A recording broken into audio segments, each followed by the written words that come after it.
Darlington have certainly had their problems over the summer, but Lee Nogan's 8th-minute opener against Rochdale was just the start new manager Gary Bennet had hoped for. But like so often last season, a questionable refereeing decision was to go against them. Paul Higginbottom was judged to have fouled Paul Ware in the box. Another look shows that his arm was raised, but was it deliberate? Apparently it was, and Simon Davis converted the spot kick, and it finished 1-1. Two set pieces provided the first 2 goals of the season at Feast, and Darlington now have 2 1-1 draws to their name so far. Craig Little's opening header was cancelled out by Andy Roscoe's free kick as Exeter collected their first points.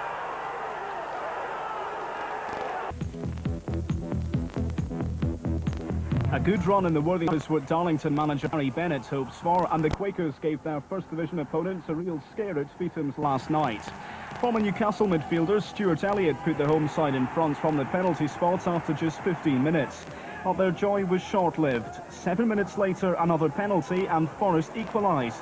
Gary Himsworth brought down Gary Jones in the box, and Chris Bart-Williams beat new Quakers keeper Frank van der Hees. But Darlington hit back in 61 minutes, courtesy of Glenn Naylor. Veteran David Platt came on for Forrest, and he helped set up their second of the night, though Alan Rogers needed a deflection to seal the draw. Division 3, so let's round up the best of the bank holiday action.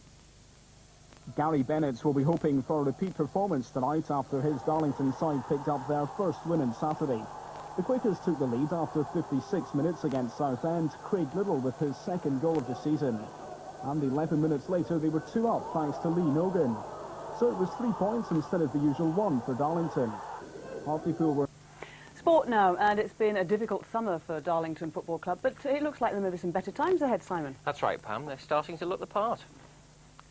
The Quakers lost their playoff final, their star striker and their manager over the last few months. But as last night's win over Plymouth proved, they're trying to put the past behind them. Darlington kicked off their season with a couple of draws, but things have certainly started to move a little faster since then. They were out of the blocks quick against Plymouth. Dutch striker Tom Cart stuck out a boot to deflect Stuart Elliott's shot into the Argyle net, and the Quakers had the dream start. In fact, they played some dream football in the opening half. Cark could have had his second of the game, but the Plymouth defence used their head to keep their hosts within range. The big problem came after the break, when Stuart Elliott didn't get back 10 yards for this free kick. Harsh as it seems, that's an automatic booking these days, and as Elliott had already picked up a yellow card in the first half, that meant he was off. But even with 10 men, the Quakers hardly had to break sweat to hold on to their 1-0 win. After a difficult summer, they're moving up in the world. Well, as I said from day one, you know, our players have set standards, and they've kept to them. And if they do that each game, you know, we haven't got a problem. You know, they go out there, showing 110% tonight, because there is a player down. And, you know, as I said, we defended very comfortable tonight. They never created any chances. Andy Cotton never had a save to make. With our 10 men, we still created 2 or 3 chances near the end. Darla were looking strong at the back, as this result proved, so if the goals start flowing, the sky's the limit for the new manager. So how's Gary Bennet finding life in the Feetham's hot seat so far? Eventful. No, as I said, I'm enjoying every minute of it. As I said, it's a great opportunity for me, you know, and at the end of the day, you've got to thank the chairman for giving me the opportunity, me and Jim Montgomery, you know, my first managerial job. So, you know, I'm looking forward to every day when I come into training, every match on a Saturday or Tuesday. I'm just enjoying every minute. It's a job, isn't it? Well, off. Plenty of nationwide action, though, and we start with 2 of our teams in Division 3. Darlington were defending their unbeaten record against York at Feetham's. Both sides went into the match on the back of a win last time out. And it was a Darlington old boy who opened the scoring. Peter Duffield was brought down by home keeper Andy Collett.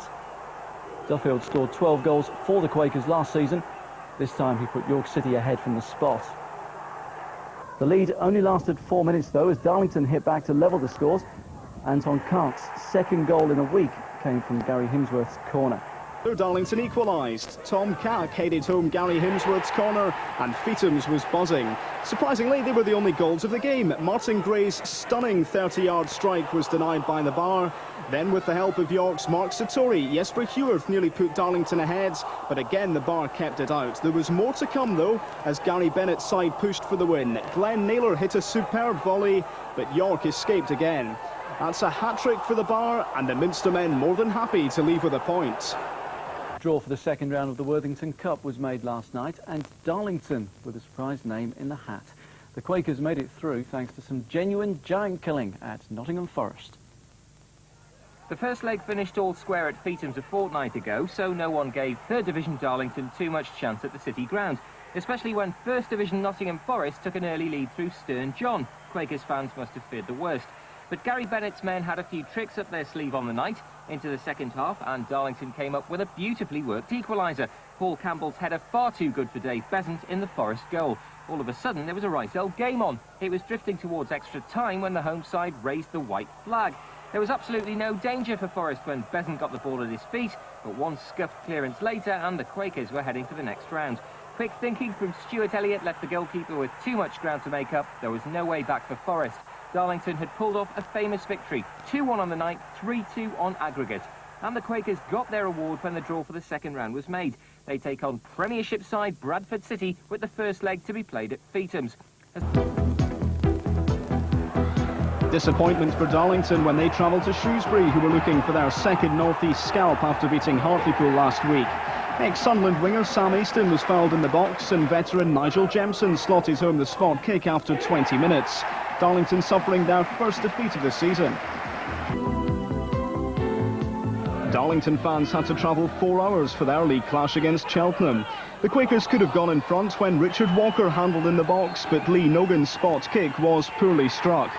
Into the second half, Darlington could and should have taken the lead, but once again the travelling support were left wishing they'd stayed at home in front of the telly. Former Darlington apprentice Mike Duff headed in the winner for Cheltenham. That's 2 defeats in 4 days for Gary Bennett's side.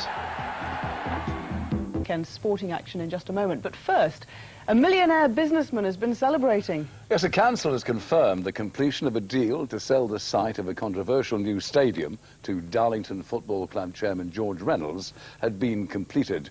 He says work on the ground will begin within a week.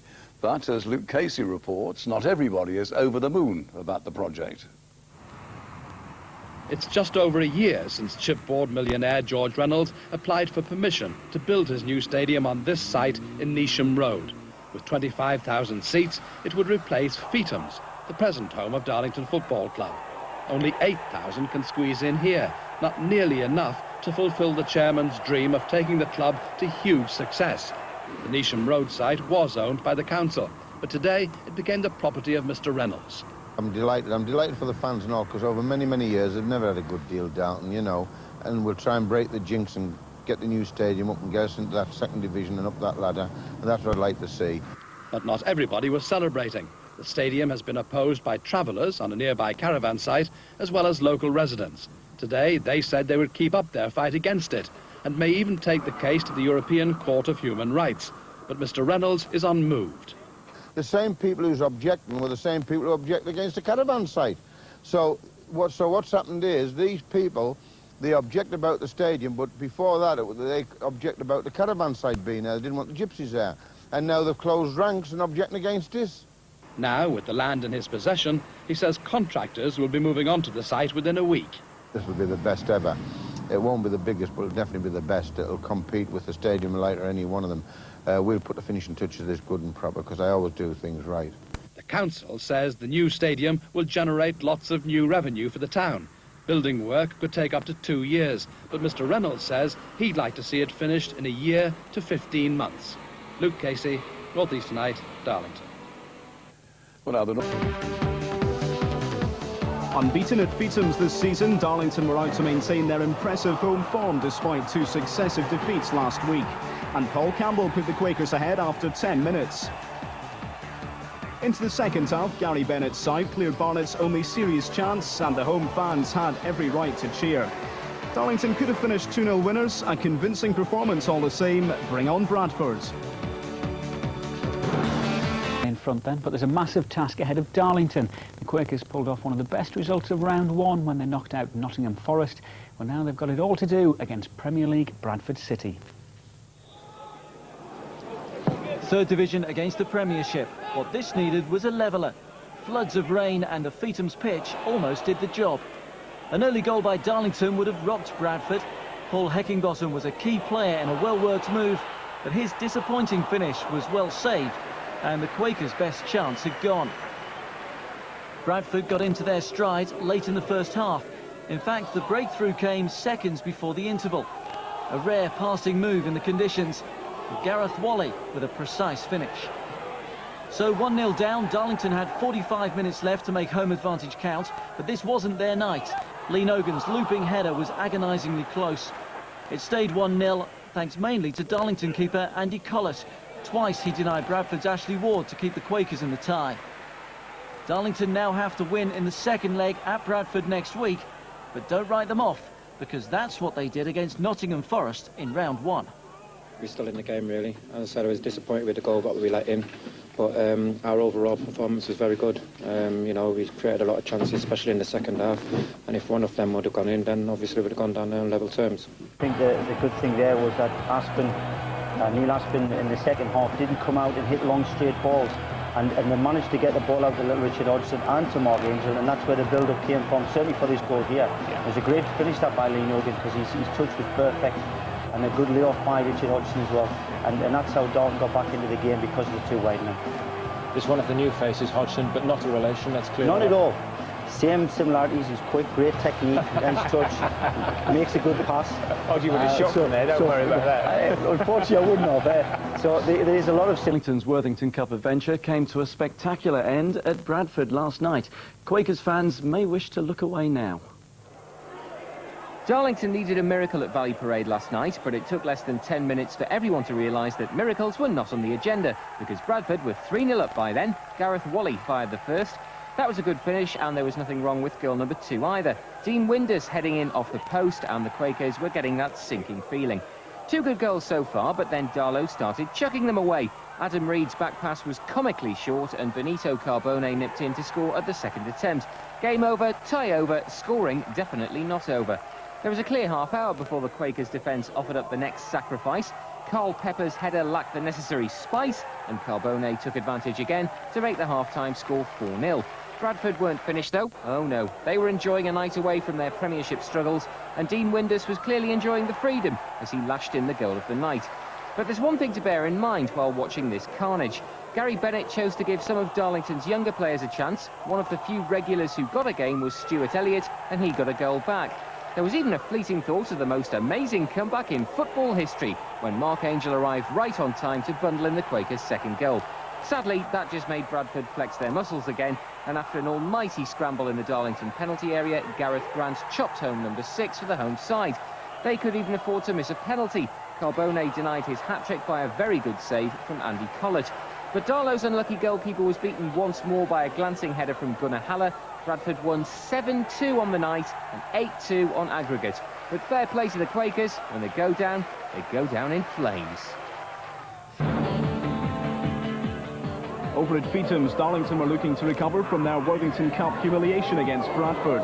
The Quakers had skipper Martin Gray to thank for a second-half goal-line clearance. With just 2 minutes remaining, former Sunderland striker Paul Beavers condemned Carlisle to their 5th successive defeat. Darlington now 5th in Division 3. Wembley, and I can't say we're too disappointed. Darlington were the last North East team to play there back in May. That was after putting Hartlepool out in the semi-final of last year's 3rd Division playoffs. But on Saturday, Chris Turner's side got their revenge.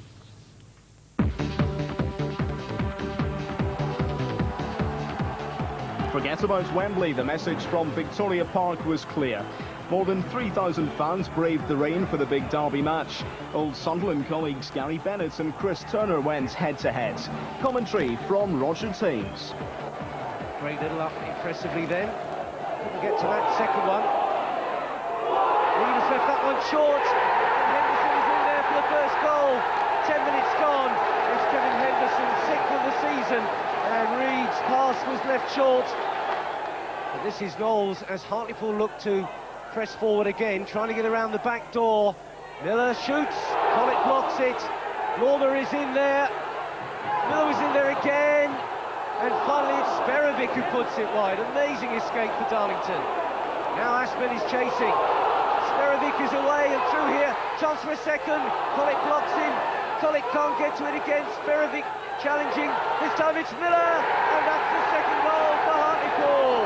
66 minutes gone. And Miller, when he got the chance, made no mistake. Hodgson. Nogan gets it back to Hodgson. This is a good move by Darlington. And they've got one back. It's Glenn Naylor.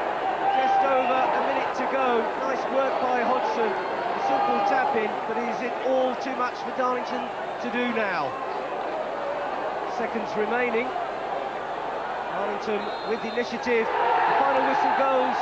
An important victory for Hartlepool, their second home win of the season. 2-1, they beat the old enemy.